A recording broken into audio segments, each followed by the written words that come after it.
Creepypasta 4. El experimento ruso del sueño, Russian Sleep Experiment, http://es.creepypasta.wiki.com/el/experimento/ruso/del/sueño. Investigadores rusos a finales de 1940 mantuvieron a 5 personas despiertas por 15 días utilizando un estimulante basado en gas. Los tuvieron encerrados en un ambiente sellado para monitorear cuidadosamente el uso de oxígeno, de manera que el gas no los matase, debido a las altas concentraciones tóxicas. Esto fue antes de que existiera el circuito cerrado, por lo que tuvieron que usar micrófonos y ventanas con grosor de 5 pulgadas para observar a los sujetos. El cuarto estaba lleno de libros, cobijas para dormir, pero ninguna cama, agua corriente, baño y la suficiente cantidad de comida para que los 5 sobrevivieran por un mes. Los sujetos de prueba eran prisioneros políticos y de guerra declarados enemigos del Estado durante la Segunda Guerra Mundial. Todo estuvo bien por los primeros 5 días. Los sujetos rara vez se quejaban después de que, falsamente, se les había prometido su libertad si aceptaban tomar parte de la prueba y no dormir por 30 días. Sus conversaciones y actividades fueron monitoreadas y los científicos notaron que conforme pasaba el tiempo, ellos hablaban sobre incidentes traumáticos de su pasado. Después de 5 días se empezaron a quejar de las circunstancias y eventos que los llevaron a donde estaban y empezaron a demostrar paranoia severa. Dejaron de hablar entre ellos, y comenzaron a murmurar de manera alterna en los micrófonos. De manera extraña, todos parecían creer que podían ganar la confianza de sus captores si traicionaban a sus camaradas. En un principio se creyó que esto era un efecto del gas. Después de 9 días, el primero de ellos empezó a gritar. Corría por todo el cuarto gritando repetidamente por 3 horas seguidas. Después, trató de continuar gritando, pero solo podía dar un grito ocasional. Los científicos postularon que físicamente se había destrozado las cuerdas vocales. La parte más sorprendente de comportamiento fue cómo sus compañeros reaccionaron a esto. O, mejor dicho, cómo no reaccionaron. Continuaban murmurando en los micrófonos hasta que el segundo prisionero comenzó a gritar. 2 de los prisioneros que no gritaban, tomaron los libros y llenaron página tras página de sus propias heces, y de manera calmada, los pusieron sobre las ventanas del cuarto. Los gritos cesaron de repente al igual que los murmullos de los micrófonos. Pasaron otros 3 días. Los investigadores revisaban los micrófonos constantemente para asegurarse de que funcionaban, porque creían que era imposible no escuchar sonidos con 5 personas dentro. El consumo de oxígeno indicaba que los 5 debían seguir vivos. De hecho, el consumo de oxígeno era el necesario para 5 personas que hacían ejercicio extenuante. En la mañana del día 14, los investigadores hicieron algo que no debían hacer para llamar la atención de los prisioneros. Utilizaron el intercomunicador dentro del cuarto, esperando provocar respuestas de los prisioneros, pues temían que estuviesen muertos, o en estado vegetal. Anunciaron: abriremos el cuarto para probar los micrófonos. Aléjense de las puertas y acuéstense con las manos atrás en el piso o se les disparará. Se le otorgará la libertad a uno de ustedes si obedecen. Para su sorpresa, escucharon solo una frase, con voz calmada: no queremos ser liberados. Hubo un gran debate entre los investigadores y fuerzas militares que financiaban el proyecto. Sin poder provocar más respuestas utilizando el intercomunicador, finalmente se decidió abrir el cuarto a la medianoche del día número 15. Se limpió el gas del cuarto, y se llenó de aire fresco. Inmediatamente, voces de los micrófonos empezaron a objetar. 3 voces diferentes rogaban por la vida de sus seres queridos, que encendieran el gas nuevamente. Se abrió el cuarto para sacar a los prisioneros. Gritaron más fuerte que nunca, al igual que los soldados, cuando vieron lo que había dentro. 4 de los sujetos seguían vivos. Las raciones de los pasados 5 días no habían sido tocadas. Había pedazos de carne de las costillas y pantorrillas del sujeto muerto colocados dentro del drenaje del centro del cuarto bloqueándolo, permitiendo que 4 pulgadas de agua se acumularan en el piso. Los 4 sobrevivientes también tenían pedazos de piel y carne arrancada de sus cuerpos. La destrucción de tejidos y la exposición de huesos en la punta de sus dedos indicaba que las heridas fueron infligidas por las manos, y no con los dientes, como era de suponerse. Al examinarlos, se descubrió que la mayoría de las heridas fueron autoinfligidas. La piel y los órganos detrás de las costillas fueron removidos, mientras que el corazón, los pulmones y el diafragma seguían en su lugar. El tracto digestivo de los 4 sujetos podía verse funcionar, digiriendo comida. Rápidamente se hizo aparente que estaban digiriendo su propia carne, y que ellos la arrancaron y se la comieron en el transcurso de los días. La mayoría de los soldados eran fuerzas especiales rusas en las instalaciones, pero, aún así, muchos se negaron a regresar al cuarto para sacar a los prisioneros. Estos, sin embargo, insistían a gritos que los dejaran dentro y de manera alterna rogaron y demandaron que se encendiera el gas nuevamente, para evitar quedarse dormidos.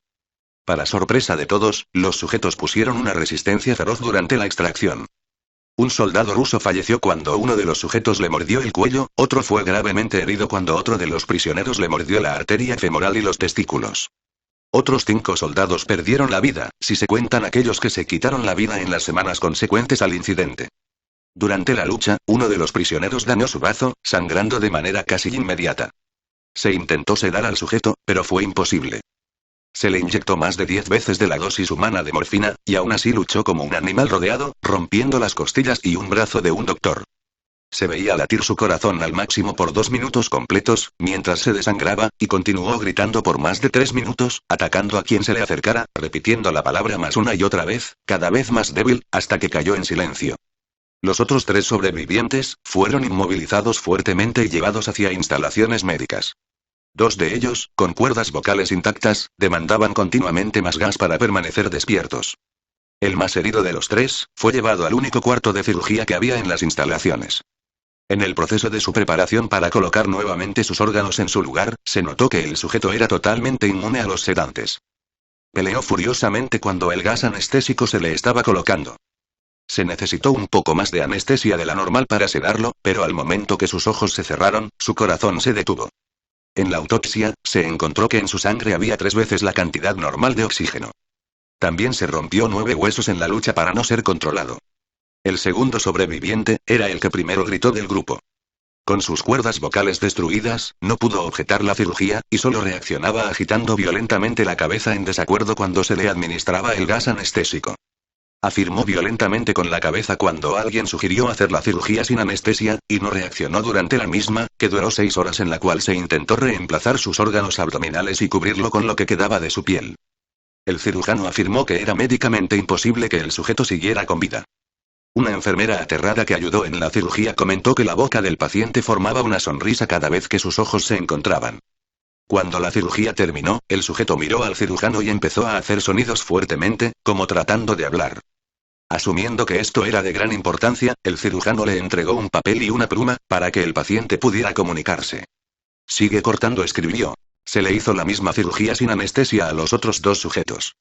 Se les tuvo que inyectar un paralítico, pues ellos reían constantemente, y le era imposible realizar la operación al cirujano. Una vez paralizados, solo podían interactuar con sus ojos. En el momento en que pudieron hablar nuevamente, exigieron una vez más el gas estimulante. Los investigadores trataron de averiguar por qué se lastimaron de esa forma a sí mismos, y por qué querían el gas nuevamente. La única respuesta fue: debo permanecer despierto. Se reforzó a los 3 sujetos y los devolvieron al cuarto, para espera de su destino. Los investigadores, enfrentando la furia de sus benefactores militares por haber fallado las metas del proyecto, consideraron dar eutanasia a los prisioneros. El comandante, un ex KGB, vio potencial en el proyecto, y en su lugar decidió ver qué pasaría si ponían el gas nuevamente. Los científicos se negaron rotundamente, pero al final, tuvieron que aceptar. En preparación para ser sellados nuevamente en el cuarto, los prisioneros fueron conectados a un monitor de electroencefalograma. Para sorpresa de todos, los 3 dejaron de pelear en el momento que se dieron cuenta que los regresarían al gas.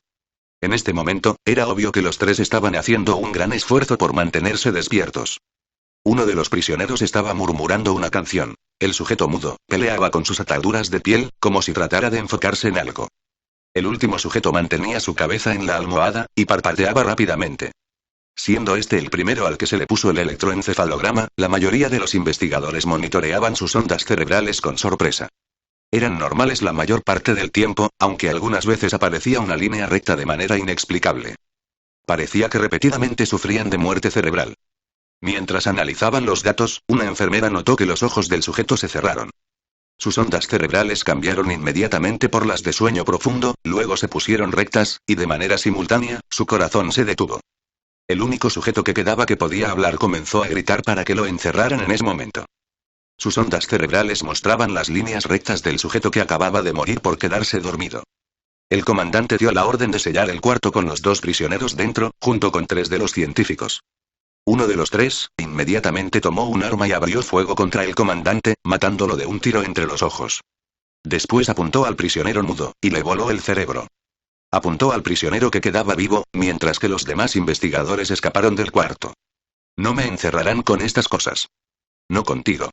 Le gritaba al prisionero que estaba atado al camastro. ¿Qué eres? Demandó. Necesito saber.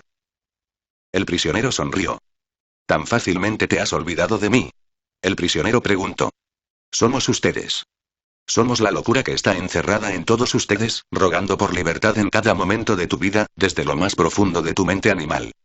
Somos aquello de lo que te escondes en tu cama todas las noches. Somos lo que duermes y silencias y paralizas cuando te vas a tu cielo nocturno, donde no te podemos alcanzar. El investigador hizo una pausa. Apuntó al corazón del prisionero y disparó. El electroencefalograma mostró una línea recta mientras el sujeto débilmente murmuró casi, tan libre,